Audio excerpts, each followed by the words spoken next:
What's going on, Falcons fans? Logan here. Welcome back to Rise Up Rundown, and if you're new here, welcome. So you guys requested, and here it is. I will make a video on why I hate the New Orleans Saints, our biggest bad blood rival, the New Orleans Saints. And man, those Saints fans really want to comment on my videos to try and troll the Falcons. And instead of trying to think of things to say in the comment section, I thought maybe making one video is going to be just enough to trigger that fan base, and to trigger them even more, I'm not even going to read your comments. Unless you're a Falcons fan, I will not even read your comments. So Falcons fans, I hope you enjoy, and Saints fans, I hope you're triggered. Here are the 5 reasons on why I hate the New Orleans Saints. Here it is. Number 5. Overrated. The New Orleans Saints are overrated. How do you go off and say Sean Payton and Drew Brees have a dynasty when you went 7-9 4 times? In fact, you went 7-9 3 times in a row and still claim you've always been a Super Bowl team. Are we supposed to believe we're still in 2010? That was a long time ago, by the way. Oh, and then check this out. You even have some players that are hyped up, but they're not as good as they seem. Alvin Kamara is a beast?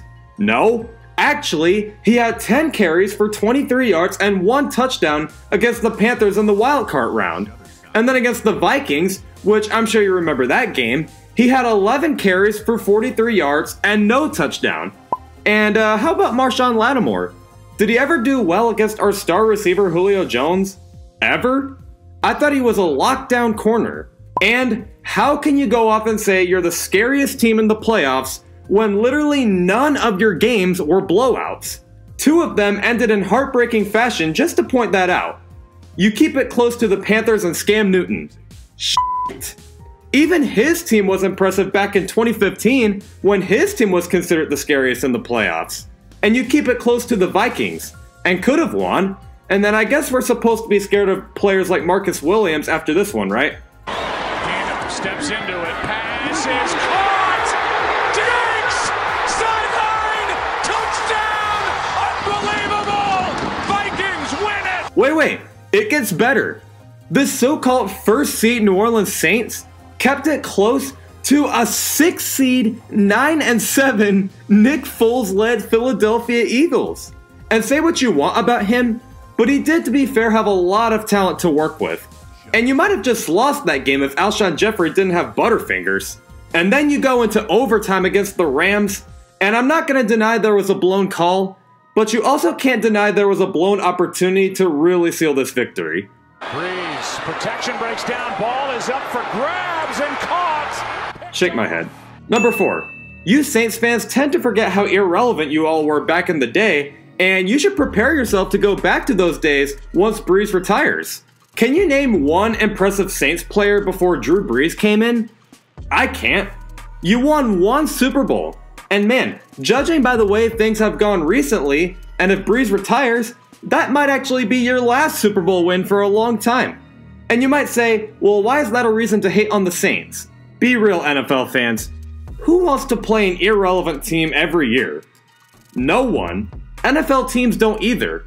Don't go off and say, well, we won a Super Bowl, so we're never going to be irrelevant.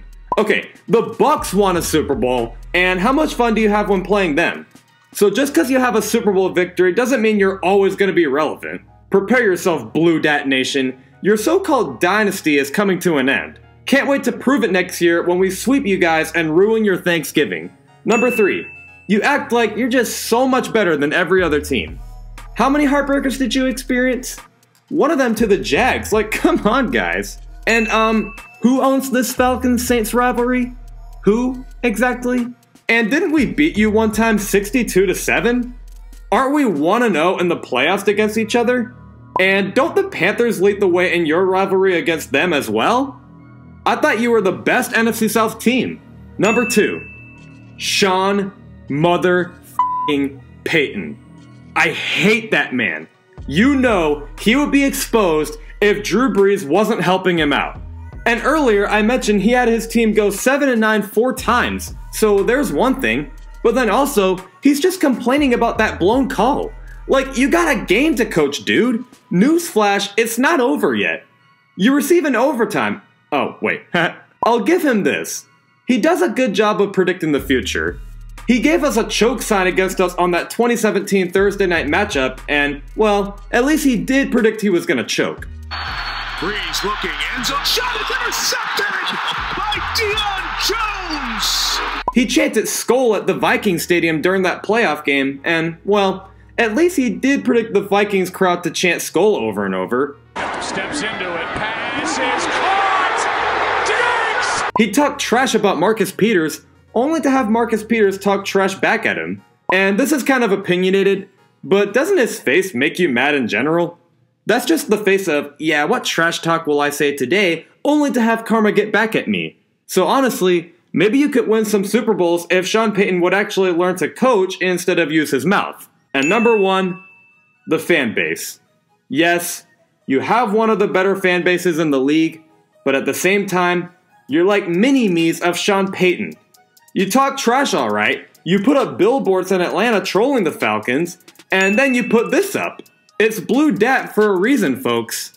Let's see how rowdy you guys are once Drew Brees decides to hang it up. Silly Aints fans. I think you might have forgotten how good we are when we're healthy. So you guys go off and say, "We swept you guys, you're nothing." Did you sweep us when we were healthy? Or the year before? Don't act like all of a sudden you're so much better than us. You're pretty fortunate to have played us when we're injured. But now the challenge is on. And heck, everyone in our division is getting better. Falcons are coming back healthy. Cam Newton is coming back healthy, which, by the way, his team was 6-3 before he got injured. And the Bucs have Bruce Arians, I guess. And when every team is healthy and improved, you guys did not end up being the only NFC South team to make the playoffs. You can't just assume what happened last year will happen this year. It's a new year, your QB is aging, you release Mark Ingram, your best players, like I mentioned, are not as good as they seem, and no one can deny that when it comes to the playoffs, you don't play at your best. And again, everyone in your division is improved.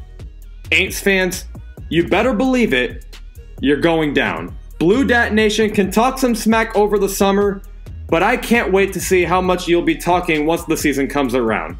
We're gonna have two very good games against each other, but I think not only are we gonna sweep you guys, but we'll be taking what's ours as well. Let's show you how a real playoff team plays. Falcons fans, I hope you enjoyed. Aints fans, I hope you're triggered. But other than that, whether you agree or not, please make sure to smash that like button, blow up the comment section, and definitely hit that subscribe button so you don't miss any weekly content. Besides, next week there's new episodes every Tuesday and Friday at 11 o'clock a.m. Eastern, and I will see you guys not next week, but the week after that. It'll be on Tuesday, and I forgot to mention that. I will see you guys not next Tuesday, but the Tuesday after that. Rise up.